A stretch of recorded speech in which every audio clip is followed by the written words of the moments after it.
दो चूहे थे जो एक दूसरे के बहुत गहरे दोस्त थे। दो चूहे थे जो एक दूसरे के बहुत गहरे दोस्त थे।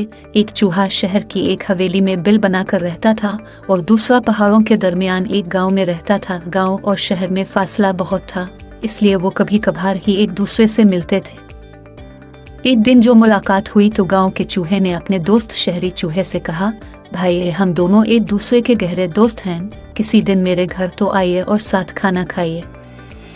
शहरी चूहे ने इसकी दावत कबूल कर ली और मुकर्ररा दिन वहां पहुंच गया। गांव का चूहा बहुत इज्जत से पेश आया और अपने दोस्त की खातिर मुदारात में कोई कसर उठाना रखी। खाने में मटर, गोश्त के टुकड़े, आटा और पनीर और मीठे में पके हुए सेब के ताज़ा टुकड़े इसके सामने लाकर रखे। शहरी चूहा खाता रहा और वो खुद इसके पास बैठा मीठी मीठी बातें करता रहा। इस अंदेशे से कि कहीं मेहमान को खाना कम न पड़ जाए, वो खुद गेहूं की बाली मुंह में लेकर आहिस्ता आहिस्ता चबाता रहा। जब शहरी चूहा खाना खा चुका तो उसने कहा, अरे यार जानी, अगर इजाजत हो तो मैं कुछ कहूँ। चुका तो इसने कहा, अरे यार जानी, अगर इजाजत हो तो मैं कुछ कहूँ। गांव के चूहे ने कहा, कहो भाई, ऐसी क्या बात है। शहरी चूहे ने कहा, तुम ऐसे खराब और गंदे बिल में क्यों रहते हो। इस जगह में ना सफाई है और ना रौनक। चारों तरफ पहाड़, नदी और नाले हैं, दूर दूर तक कोई नजर नहीं आता। तुम क्यों ना शहर में चल कर रहो, वहाँ बड़ी बड़ी इमारतें हैं, सरकार दरबार हैं, साफ सुथरी रोशन सड़कें हैं, खाने के लिए तरह तरह की चीजें हैं। आखिर ये 2 दिन की जिंदगी है, जो वक्त हंसी खुशी और आराम से गुजर जाए वो गनीमत है।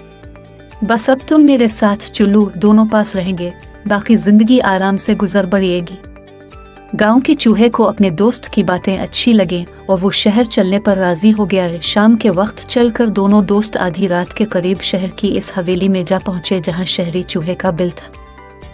हवेली में एक ही दिन पहले बड़ी दावत हुई थी, जिसमें बड़े बड़े अफसर, ताजिर, जमींदार, वडेरे और वजीर शरीक हुए थे।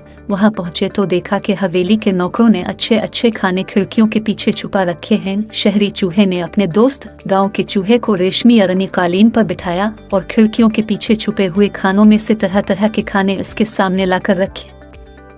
मेहमान चूहा खाता जाता और खुश होकर कहता जाता। अभी वो दोनों कालीन पर बैठे खाने के मजे लूट ही रहे थे कि कायक किसी ने दरवाजा खोला। दरवाजे के खिलने की आवाज पर दोनों दोस्त घबरा गए और जान बचाने के लिए आदेर अलिफादेर भागने लगे। इतने में 2 कुत्ते भी जोर जोर से भौंकने लगे। ये आवाज सुनकर गांव का चूहा ऐसा घबराया कि इसके होशो हवास उड़ गए। अभी वो दोनों एक कोने में दबके हुए थे कि बिल्लियों के गजाने की आवाज सुनाई दी। गांव के चूहे ने घबरा कर अपने दोस्त शहरी चूहे से कहा, ए भाई, अगर शहर में ऐसा मजा और ये जिंदगी है तो ये तुमको मुबारक हो। मैं तो बाज आया ऐसी खुशी से तो मुझे अपना गांव, अपना गंदा बिल और मटर के दाने ही खूब हैं।